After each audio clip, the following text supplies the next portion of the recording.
Last year, in fact, not too long after we hosted Mason County's Mike Fredson talking about the timber industry, I made a visit to Mason County Historical Museum in Shelton. And that was the first time I've seen the place and was very impressed. I got to share with their visitors that day about the history of Tumwater, and afterwards had the pleasure of touring their museum. And today, we're honored to host a turnabout and host the former director of that museum, Kristin Fabry. Along with Thurston County, Mason County's got a large influence on the heritage in South Puget Sound, and they've been a good neighbor to us. And I think you'll find that we share some similar history with them. When I consider Mason County myself, I think not only of Shelton and Timber, but also some of the smaller towns in the county, like Matlock. You ever been to Matlock? Way out in the woods. Belfair is in this county. Hoodsport. My favorite is Lillywop. I like the name for one thing, but it's a cute little thing you drive through when you're on the Hood Canal Highway there. But it's the gateway of the Hood Canal and the Olympic Peninsula, beautiful place. A wonderful retirement community in Mason County. Lake Cushman and the National Park and Forest, recreation on the water, in the forest also. The Alderbrook Complex with the golf course and the hotel and so on. Recreation on the water, the airport with the skydiving. That's a big thing there in the airport in Shelton. Seafood and oysters, that's a big part of their history. And that's also the last remaining outdoor drive-in movie theater, the Skyline Drive-In. Isn't that neat? I love that. It takes me back to the Sunset Drive-In in Tumwater, where City Hall now is. And there was one in Lacey where Fred Meyer is in Lacey too, but that's the last one that's still operating. But lots of memories over the years. But rather than have me talk about it and steal your thunder, let's have Kristin talk more about that right now. Please welcome Kristin Fabry.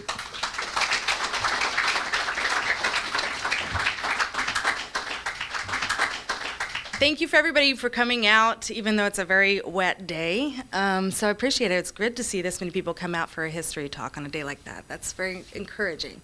So I'm going to talk a little bit about the Mason County Museum. I was the director there from 2015 till May of last year.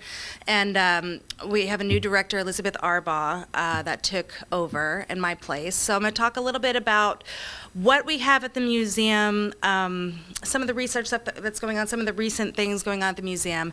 And then I'm going to talk I'm going to give a brief history of the communities that make up Mason County. I could probably give an hour talk on each place. So each place has its own very unique history as well as a shared history with each other. So I'm just going to touch on a couple of key points from each place. And then I want to introduce you guys to some research tools.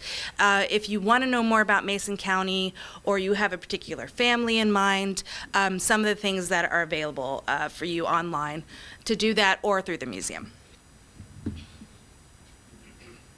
Okay, so the Historical Society started in the 50s in Belfair. This is Leo Livingston. He gathered with others in Belfair to start the Historical Society. Irene Davis provided space in her home for pictures and other files. So before there was a museum, Irene Davis was storing these items in her house and archives. And they decided that now that we've gathered a lot of things, even people were dropping items on her front yard, that they needed a museum to house these items. So the museum was built in 1976 to celebrate the nation's bicentennial, and that was out of the Fairgrounds Museum. So this was before the downtown museum in the 1914 building. It was built mostly with volunteer labor, included loggers, grangers, crew of inmates from Washington Correction Center, and local businessmen and county employees. This museum was originally named the Logging Museum and had a 1930s kitchen and living area. You'll see that the Kimball Motors car was there at the time from 1928, a logger's bunkhouse, saw a filing shack, and during the fair it was a well-attended museum. So in November of 2014, the Port of Shelton closed down this Fairgrounds Museum to non-aviation uses. So that museum is closed, and there's still a lot of items from that original museum in storage all around Mason County. Some of it is in the downtown museum now, what could fit, especially a lot of the paper archives are there. But I think they have 5 different storage units around town. So the organization is still looking for a larger place to house some of these larger items and display them. So that's a work in progress. Okay, so after the Fairgrounds Museum closed down, the other items were housed in what was the original town hall. This is the dedication photo from 1914 of the building that was the library in town for quite some time after it was the town hall. And this is the hall was a gift from Mark Reed's mother-in-law in memory of her late husband Saul Simpson. So in 1914, there was a large fire in Shelton that took out a lot of the buildings in the downtown area. Fortunately, this building survived, and it's the oldest civic structure in Shelton. And that's what it looks like today, and it's not a lot different. So it looks very similar. It was a library. People come in a lot, and I remember when it was a library in here. Good memories of that building. So, and when the Fairgrounds Museum shut down in 2014, we received a large grant to do a complete remodel on the inside of this building, new shelving and new display areas and that sort of thing. So now this is Liz Arbaugh, our new director. Jan Parker is a researcher. She writes articles for the Mason County Journal, history articles that you may have read. She's also the one in our newsletter that writes the 50 Years Ago Today, and she's a wonderful researcher. If you ever have any questions, you can go to the museum and ask her, and she is a wealth of knowledge. Robin Von Ruden is a relatively new researcher. He started as a volunteer with us and has been hired as staff. He handles a lot of the new technology and everything. He's young and understands all of that, so that's wonderful. And David Larson, unfortunately, I didn't have a picture of him, but if you go in the museum on a Saturday, David is the one that is usually in the museum to help you. And I don't have Shirley Earhart up here, but she was in the museum for many years, she said she came with the building because she worked there when it was a library, but she is just recently, due to health problems, retired from the museum. In 2019, I retired, and this became my full-time job. So I've been very busy. I was very glad that we had Elizabeth Arbaugh there to hand off the reins to, because she was wonderful and she made that transition very easy for me. And so this is what I'm doing these days. So there's a lot of things going on in the museum. First and foremost, research. They have a huge amount of family files and genealogy. You can actually go in, and if you're curious about a certain family in the area, you can give the last name, and they've collected articles and information throughout time on that particular family. Not everybody knows that, so they can come in and ask about their grandfather, and we have a whole file on their family. So that's one of the things that's available in the museum. Journal articles, all the journal articles going back to the very first one. If we don't have them in hard copy, have them on microfilm. And other Mason County publications, planning, construction, environmental history, historic preservation of buildings, and more and more and more. So we have a whole set of ready files on particular subjects on the history of Mason County, communities, schools. There's a lot of information there. Some of it is online, but a lot of it is not. So if you're curious and you want to delve further, the researchers at the museum can give you a hand. The other thing that they do at the museum is preservation. This is a picture of the accession number on this item. Each item is taken in, and we decide whether or not it has a Mason County history nexus, and if it does, we'll take it in and we tag it, we figure out how to prepare it, and we decide whether or not we're going to display it or if it'll be stored.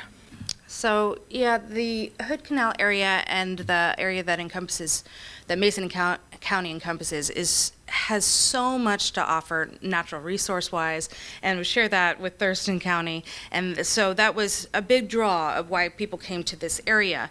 Long before the pioneers came to this area, there were people here for many generations, and they were no strangers that the natural resources were the reason why they were drawn to this area and stayed. And that's why we still see the tribes in this area today. They did not move around because everything that they needed was there.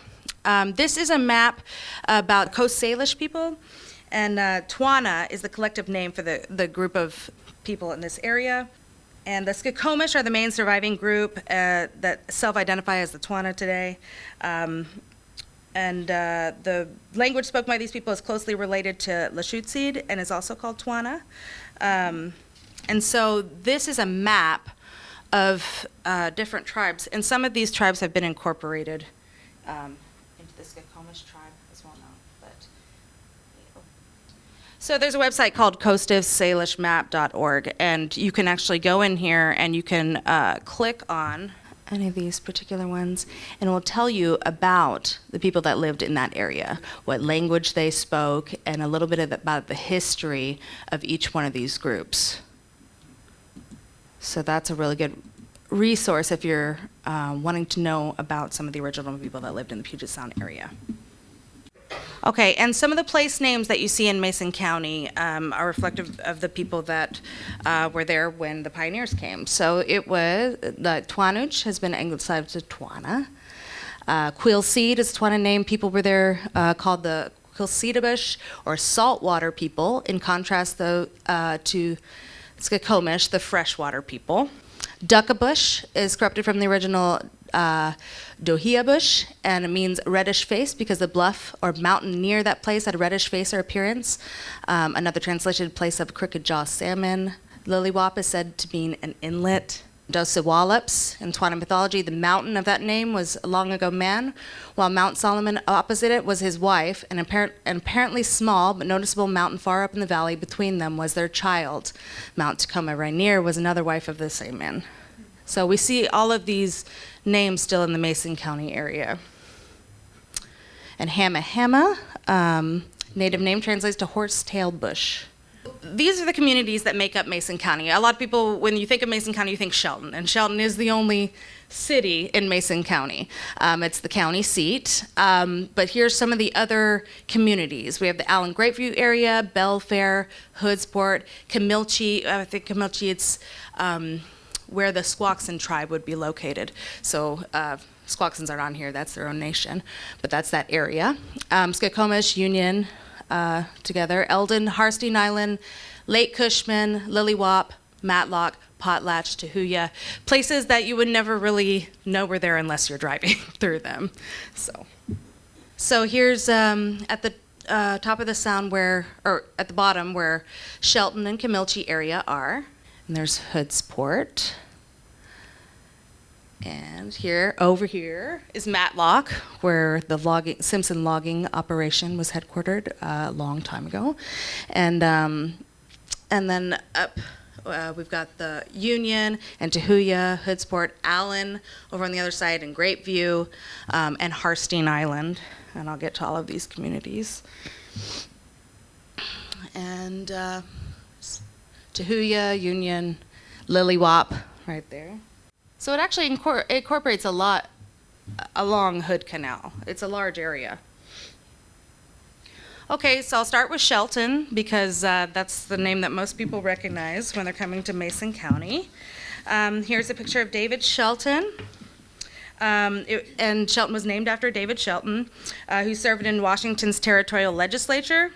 The town had its origin in lumber. It's in a lumber mill built in 1884 on Oakland Bay. So although this mill and the subsequently built logging railroad that serviced it went out of business after only 2 years, the equipment, virgin timber, and presence of David Shelton's nearby farmland caught the interest of Seattle investors. So David Shelton platted his land and began selling lots, and the settlement prospered. Officials for the new town of Shelton were held on the same day as the incorporation vote. David Shelton, perhaps unsurprisingly, was elected mayor. He was the first mayor. If you go into the museum, they have all of the mayors of Shelton, starting with David Shelton, photographs of them at the top of the room that you'll see. William Dunbar, Daniel Duckworth, William Clark, Arthur Needham, and William Sargison were elected to serve as the town council.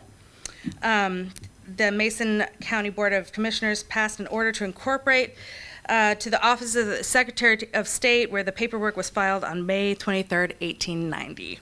So David and Frances Shelton, David Shelton was born in North Carolina in 1812, and he moved to Missouri before crossing the Oregon Trail in 1847. In 1852, he came to Olympia, but took his family the next year to the head of the Hammersley Inlet, which was called Big Skookum Bay at that point. It was there that he took out a donation land claim and chose to settle. A description of the area is given in the book told by the pioneers. When David Shelton landed on his later town site, it was covered by brush and timber as thick as hair on a cat's tail. So this is definitely the reason why people were drawn here. There was money to be made, and the natural resources provided everything that they needed. So the city of Shelton takes its name from the founder, David Shelton, and it was first the county was called Sawamish after the local Sahawamish tribe, and then later in 1864 the name was changed to Mason County in honor of Henry Mason. When it was just David Shelton in that area and his land plat, and he sold plats, and there was very few people. They coexisted with the native people very peacefully. There was resources for everyone. There was not a competition. The Indians used to call him Uncle Dabby. They gave him flour, and in turn he provided them with salmon. When he died in 1897, many prominent people followed his remains from Shelton to the Masonic Cemetery. The Washington Standard lamented his passing. His obituary noted that David Shelton was a true representative of the hardy class of intelligent citizens who blazed the pathway of civilization in the far West. He was a man of marked intelligence, indomitable willpower, and in his prime possessed the physical strength necessary to endure the hardships and privations of frontier life. His wife, Frances, preceded him in death by almost 10 years. She was born in Kentucky. They married in 1837 in Missouri, and together they had 11 children. I think at the time, 6 of those children survived. So, and David Shelton himself was one of 13. So people had to have a lot of children because it was tough back then. So, lying nearby, his son Frank died of typhoid fever at the age of 22 in 1875, is buried next to Frances Shelton. Frances Shelton was the first white woman to settle northwest of Olympia. She believed in spiritualism, as so did many in those days. Her obituary noted that she trusted that when she departed this life, it was to enter upon a higher, more glorious one. It also stated that she was dutiful and loving wife and mother and a good neighbor. So it was tough. They traveled the Oregon Trail and had 11 children and settled in this area. So it was a pretty tough folk. So where is she buried? At the Masonic Cemetery. He's not buried in Shelton. Yeah, Masonic Cemetery. Mm-hmm. So we know this early history of David Shelton and his trip to the Mason County area.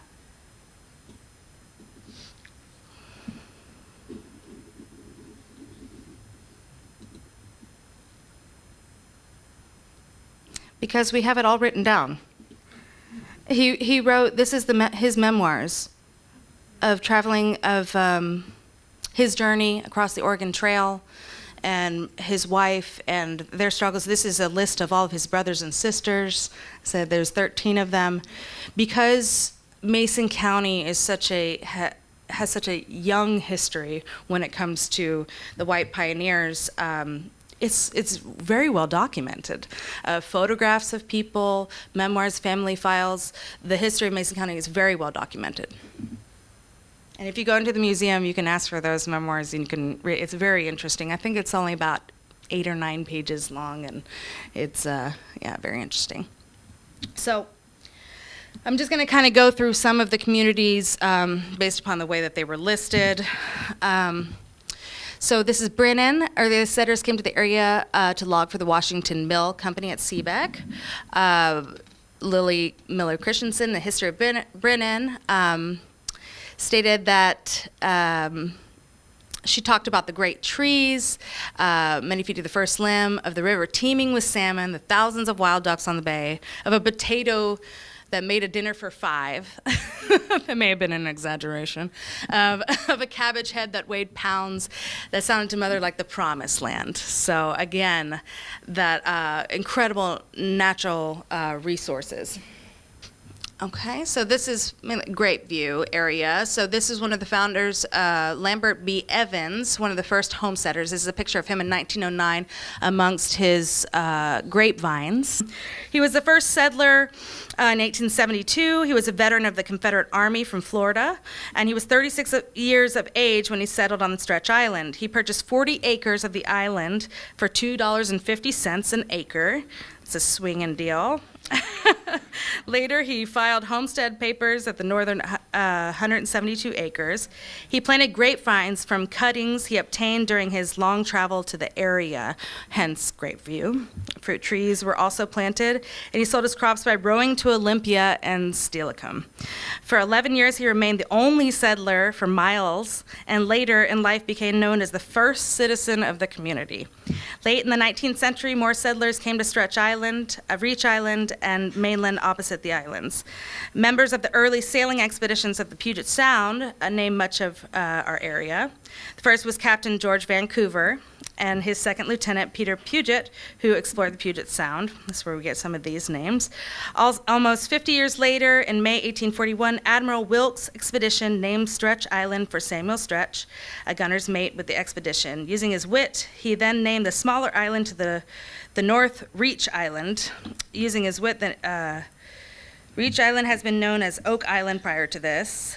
Joseph Picard was the first to homestead Reach Island in 1885. He left in 1890, and the island was not inhabited until 1905, when Albert Ziz bought Reach Island for $1,000. And it was originally called Detroit.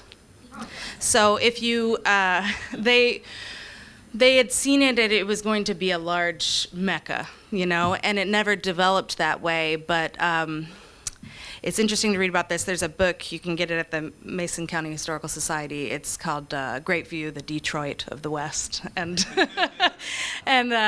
when they realized that it was not going to be as large, and Detroit didn't really fit the community name, Great View was a better name because of all of the vines that were planted there. The Allen area, the community was first settled in 1853. The town was platted, and papers to form the town were filed on September 6, 1889.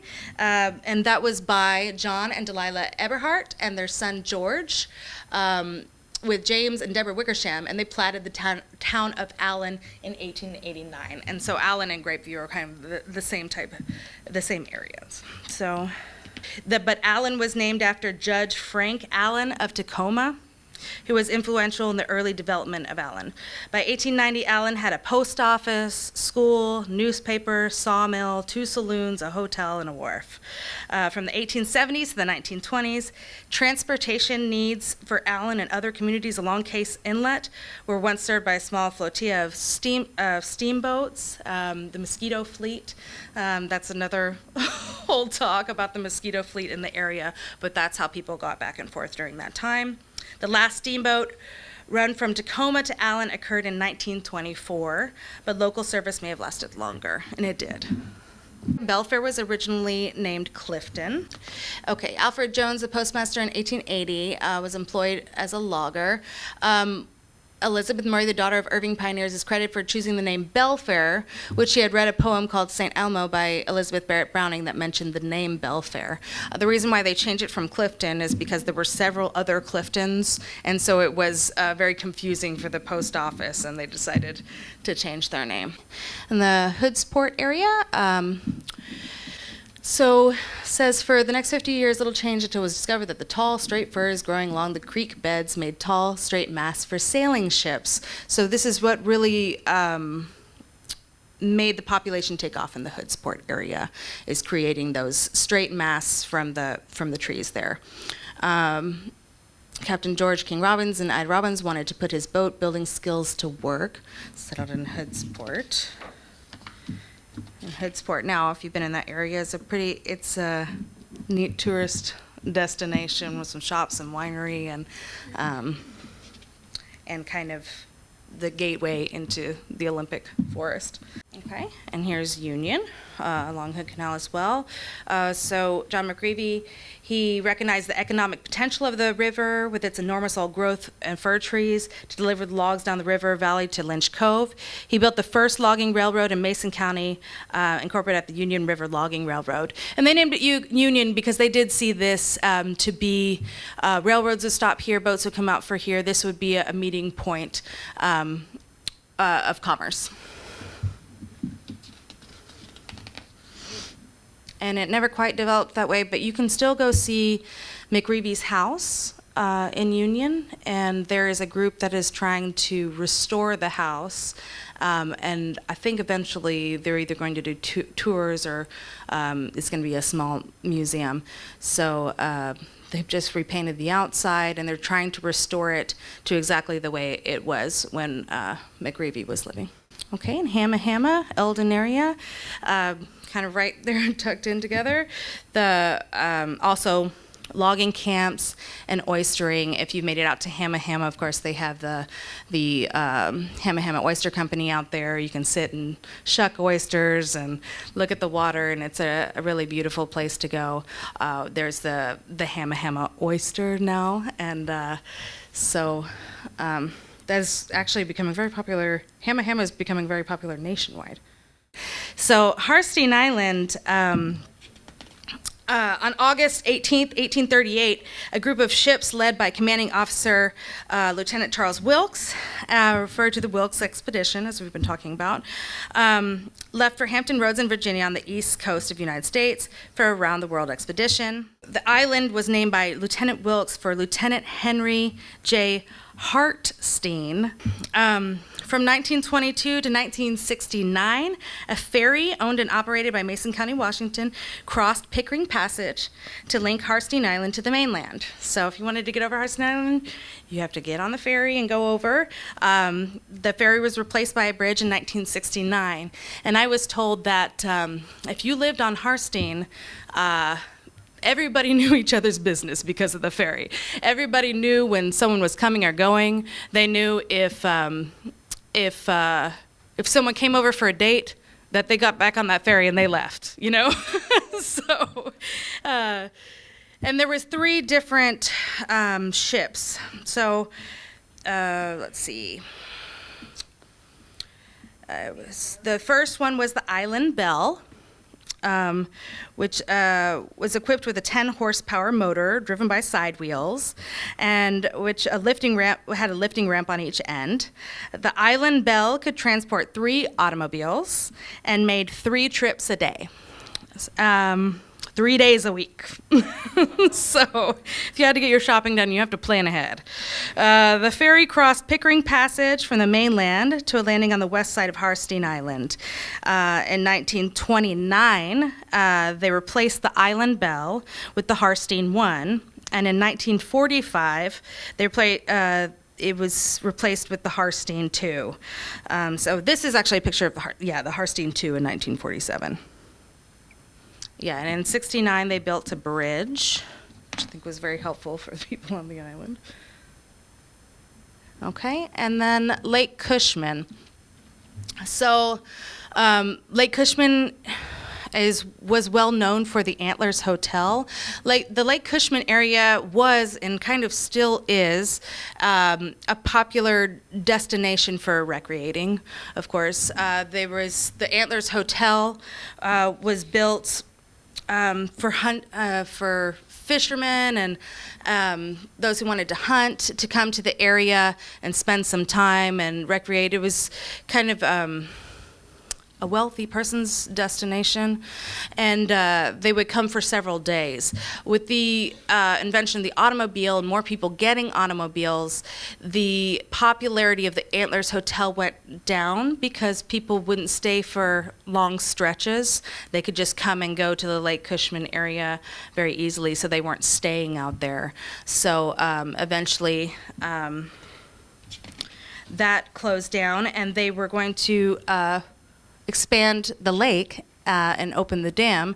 So the Antlers Hotel ran from 1899 to 1922.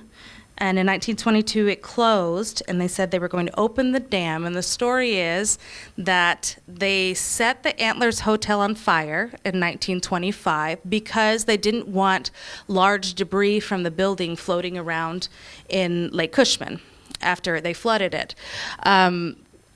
Years ago, when I was working at the Historical Society, we had a diver, Dan Warder, come in, and he was part of an online diving forum where people were saying that they had dived Lake Cushman and they found the Antlers Hotel, that they had sat in one of the bar chairs and this and that. He said he had been hearing these rumors for years.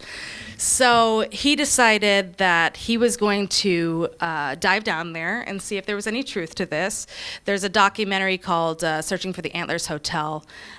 We played it a couple of times at the Shelton Theater, and you can get a copy of the DVD at the Historical Society. But it's about their search and how they went about locating where the hotel might have been. And try to see what's like. I'm not going to spoil it for you guys, so you should watch the documentary. It's very, very interesting. I will give you a little sneak preview. They did find some railroad trestles underneath the water when they were diving. This is another picture of the Antlers Hotel. So was Lake Cushman formed by the dam? Lake Cushman was already existed, but then they opened up the dam and they expanded it. So you won't tell us where it was located on the lake? Very well. You won't tell us? Well, you should really watch the documentary because the steps that they go through to locate it are really, really interesting. I'm not saying it's online but we could obtain a copy, or is it a YouTube thing? You can obtain a copy either from Dan Warder's website or from the Mason County Historical Society. They have the DVD. Yeah, they have the DVD there. But they did everything from looking at photos of the Antlers Hotel and looking at landmarks to try to determine where it was, and also taking, I guess, seismic pictures underneath the water to try to determine that way too. So it's actually a combination of a lot of different techniques that they used. It's really, really interesting. How deep is Lake Cushman? I'm not sure. I would have to look that up.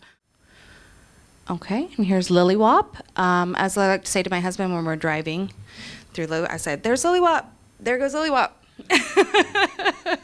Because it's very small. You know, it was originally known for the Lillywop Falls, but you can't access them anymore. They're on private land, but that was what made that popular. Also, oystering in the area.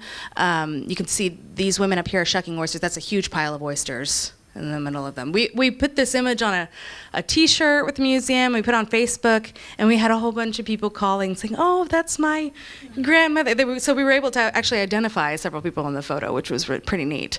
So this is where Lillywop Falls is on the map here. Like I said, it's no longer open to the public, which is unfortunate. But. And Matlock area, wow, as Don was saying, is one of those areas that if you weren't familiar with Mason County, you wouldn't know that existed. It's very far out. If you've been to the Matlock Old Timers Fair, I think that's the thing that they have every year out there. And this is the Matlock Log Schoolhouse. Simpson Timber Company used to have headquarters out there, so they had a school and a lot of different things. And after logging kind of dwindled down in that area, they stayed and they built this school, 1890, and then the pioneers of the region called it the building was replaced the current school in honor of the man who donated. So it was a Matlock Log Schoolhouse at first, and now they have the Mary M. Knight School out there. She was one of the pioneer teachers in the area. So that's where they have the Old Timers Fair, and all that. And there's the Matlock store, if you've been out there. That's the shopping mall. And Potlatch comes from the Twana name for the festival for exchanging gifts. There's the Potlatch State Park out there, and that's where Phoenix Logging Company was headquartered. There's a picture from that time. Okay, and here's Tahuya. Tahuya comes from the Twana term meaning that done, and it was logging town as well. So all of these places, they have their own unique history, but one of the things that they share in common and why people were drawn to this area, as I keep coming back to, is the natural resources. So the salmon, obviously the shellfish, there's not like it was, but there's still, Taylor's, of course, is the largest commercial shellfisher out there. So that's a big business. So there's still a lot of oyster beds, a lot of it commercial now. The salmon numbers are not anything like they used to be. When people reading memoirs of the pioneers that came there, they said that the rivers were just teeming with salmon. And unfortunately, that's no longer true. I'm not saying you can't catch a salmon if you really try, but their numbers have definitely dwindled. And logging, of course. So these are the natural resources that drew the people to the area. Here's some of the oysters that can be found. There's the Pacifics, which of course are the larger ones. The Kumamotos, which is a Japanese oyster grown here because of the cooler waters. The European flat, the Olympia oyster. They're all good. Is there still any old growth outside of the national forest? They said there's about 10% of the original coastal rainforest old growth. There's about 10% left. And the geoduck is another big business in the Shelton area. They farm that, and a lot of those actually they farm them and they ship them to Japan. And mussels and clams, of course. Good seafood. And timber. This, I don't know if you can see this on the bottom, but it says Shelton Toothpick. And they're all on there with the horse and the 3 men and the kids on there. Yeah. I'm not sure. Surely it wasn't up that ladder, right? Salmon, of course. So because this is such a big part of Mason County history, these natural resources are still really celebrated in the area, and you'll see that in a lot of the local festivals in Mason County. There's Shellfish Week from June 4th to 11th. Governor Jay Inslee had proclaimed that shellfish are crucial to Washington's economy, culture, and environment, which is very true. Generations of Washingtonians have dug razor clams on the coast. Another thing that in Texas people are, what is a razor clam?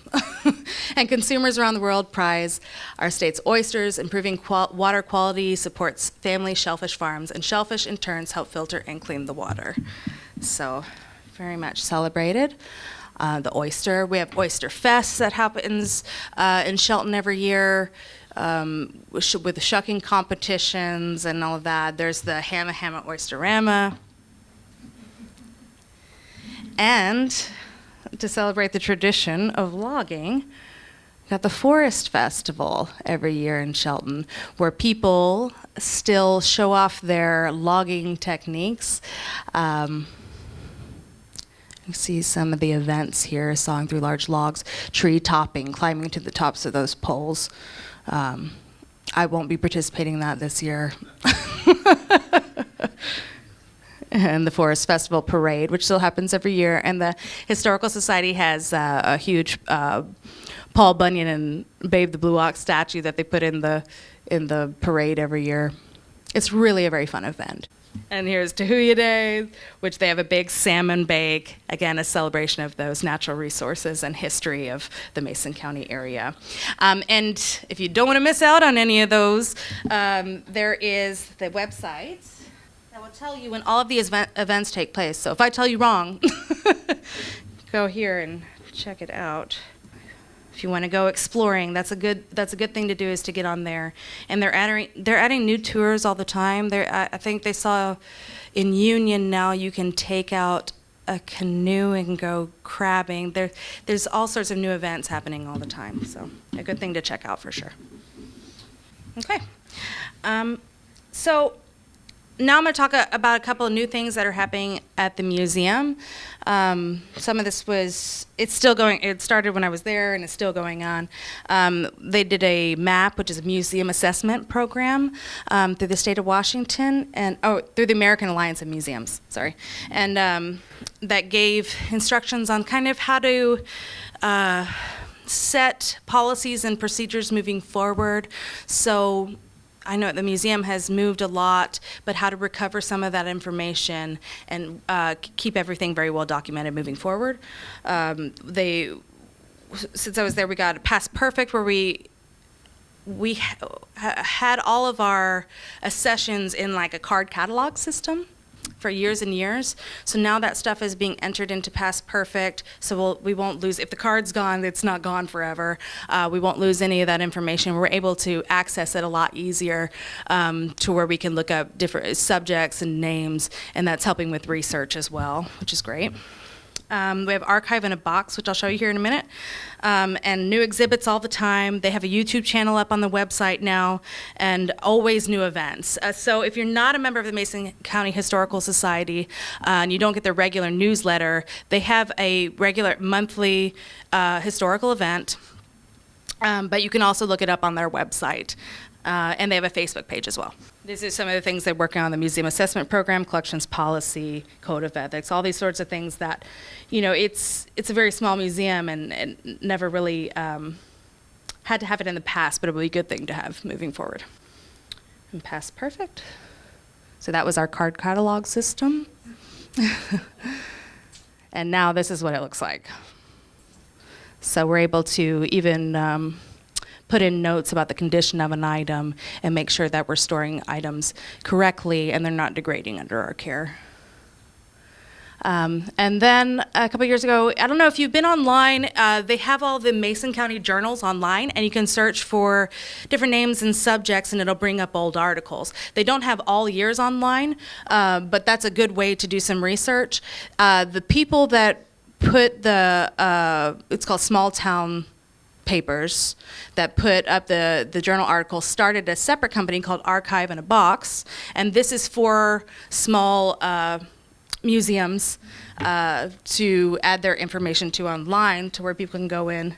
You don't necessarily have to make a physical visit into the museum if you don't want to, but you can reach the Archiveinabox site. So you can go enter in here, and you can just search through everything that they've posted, and more content is being added all the time. So that's another really good resource if you're trying to do some research from home. Okay, and then the other one is, if you haven't seen this is pretty neat too.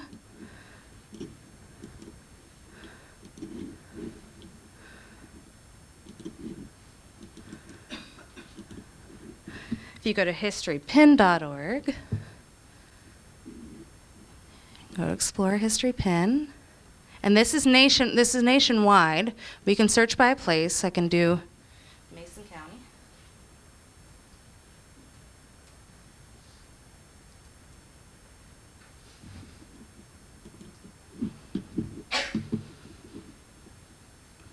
And I think that's been put in here: Washington State Archives collection, Mason County.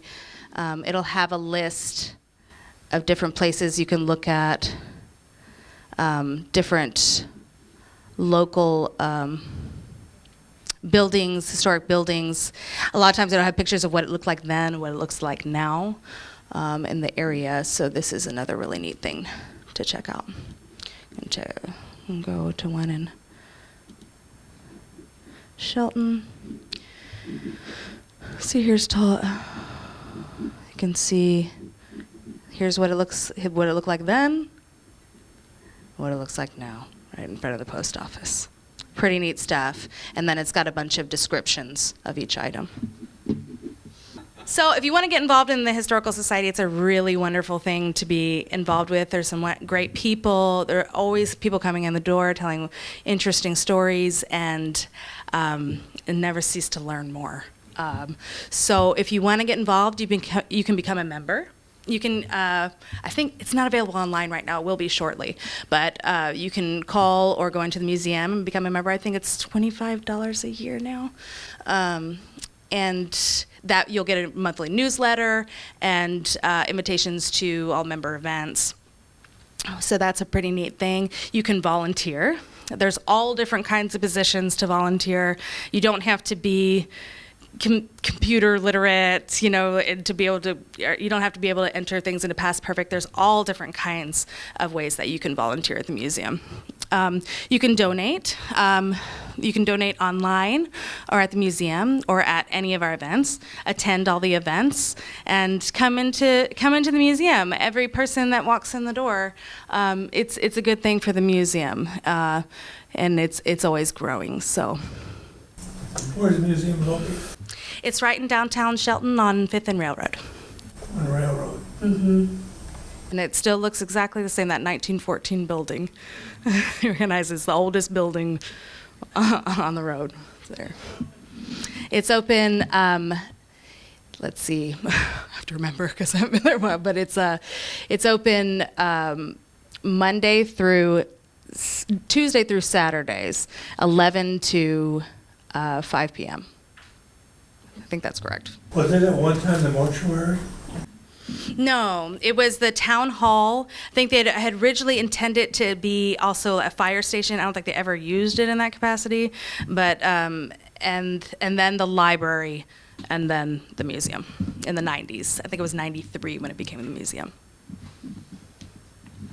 Any other questions? Any other questions? Yes, I have one. Where you said that Shelton was the only city in Mason County. Mm-hmm. Well, Union has a post office. Isn't it the address Union, Washington? Yeah, and it is considered a, and a lot of these places do have post offices with their community name, but they're considered like designated populated areas. They're considered census designated places, not cities. And I think that's a population mark that you have to meet. So there's the only city is Shelton, then there's census designated places, and then unincorporated communities. That's all I have for you. Thank you so much for having me. This has been a lot of fun.